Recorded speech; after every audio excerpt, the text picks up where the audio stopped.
তিনি বলেন যে খালি রমজান মাসে শুধু পানাহার থেকে বিরত থাকলেন নাম তার নাম রোজা নাই।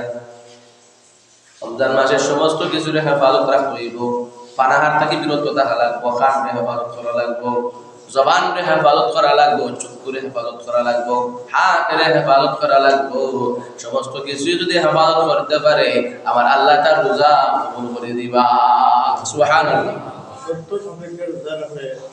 খালি আমরা যদি খালি মনে করি যে পানাহার মানে খাওয়া দাওয়া থেকে বিরত থাকি, আর গেল আমরা হয় না গ্যার করে কাজ দিলাম আর কোনো শয়তানি করলাম ওই বলি। হ্যাঁ, রোজা রাখার মতো রোজা রাখো।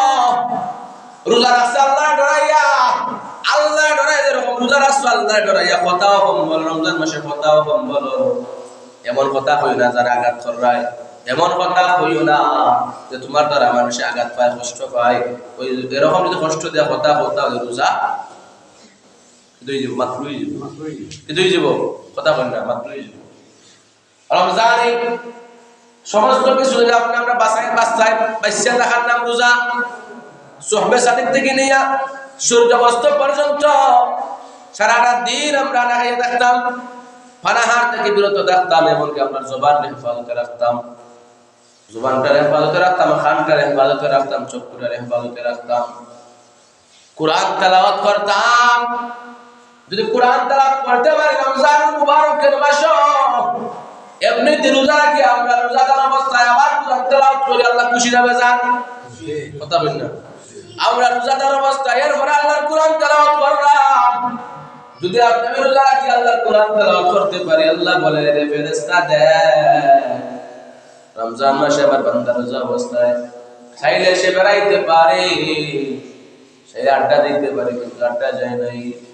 কোরআন তেলাওয়াত নিয়ে বসে আছে, কোরআন তেলাওয়াত করে আমার বান্দার সমস্ত গুনাহ আমি আল্লাহ মাফ করে দিলাম। সুবহানাল্লাহ। আমি একটা হাদিস তেলাওয়াত করেছি, তাহাজ্জারু ফাইন্না ফিস সুহুরি বারাকা। হযরত আনাস রাদিয়াল্লাহু তাআলা আনহু হইতে বর্ণিত, রাসূল সাল্লাল্লাহু আলাইহি ওয়াসাল্লাম ইরশাদ করেছেন, তোমরা সেহরি খাও, কেননা সেহরিতে বরকত রয়েছে। সুবহানাল্লাহ, সেহরিতে বরকত রয়েছে। হযরত ওমর ইবনে আনাস থেকে বর্ণিত, রাসূল সাল্লাল্লাহু আলাইহি ওয়াসাল্লাম বলেন, তোমাদের রোজা ও আহলে কিতাব ইহুদি নাসারাদের রোজার মধ্যে পার্থক্য হলো সেহরি খাওয়া। সুবহানাল্লাহ।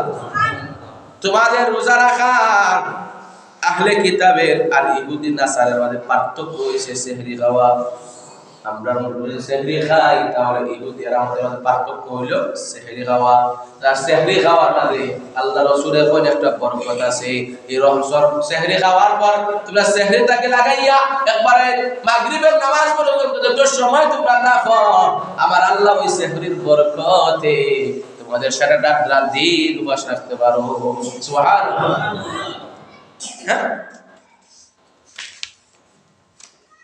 আর মুমিনদের লাগি রমজান মাসে দুইটা আনন্দের দিন। কয়টা? দুই সময়, এক সময় দুইটা আনন্দের দিন, এক সময় দুইটা আনন্দ। এক নম্বর হইছে যে মানুষ ইফতার লইয়া সামনে বয়, ওই সময় তাই ইফতারটা তার লাগি আনন্দানি। হ্যাঁ, কথা কইন না আপনারা? ইফতার লইয়া সামনে বয়, এর বড় খায় না, আর তার ভিতরে একটা আনন্দ থাকে যে আমি এখন বালা অন্য খাই মশালাই। কথা বল না? আর আরেকটা আনন্দ হইছে যে ইফতারের সময় আল্লাহর সাথে যদি কেউ সাক্ষাৎ করে, আল্লাহ তার সাথে কথা বলে। সুবহানাল্লাহ। আল্লাহর লাগে যদি একবার দোয়া করে ইফতারের সময় হাত তুলিয়া দোয়া কর, আল্লাহ ইফতার সামনে লইয়া বইছি তার বড় খায় আমরা, তোমারে ডরাইয়া খায় আমরা মোলা, চাইলে খাইতে পারি কিন্তু তোমার বয়স সারা দিন উপাস, তোমার ডরাইয়া খাই না। ইফতার সামনে আছে, খাওয়া সামনে আছে, তারপরে খাবার সামনে থাকার পরে খাই না, তোমার ডরাইয়া। আজানের অপেক্ষায় আছি, তোমার হুকুমের অপেক্ষায় আছি, কবে আজান হবে, কবে রোজা ছাড়ো। আল্লাহ বলে, বান্দারে তুমি আমি আল্লাহরে খুশি হওয়ার লাগে যে রোজা রাখছে এখনো খাই রায় না, আমি আল্লাহ তোমার উপরে খুশি। আল্লাহ যদি বলতে পারো আল্লাহ ইফতার উসিলে আমার গুনাহ মাফ করে দাও, আমারে মাফ করে দাও, আল্লাহর কসম কোনদিন ইফতারের দোয়া কোনদিন খারিয়ে দিবে হৃদয়ে না। সুবহানাল্লাহ। হ্যাঁ,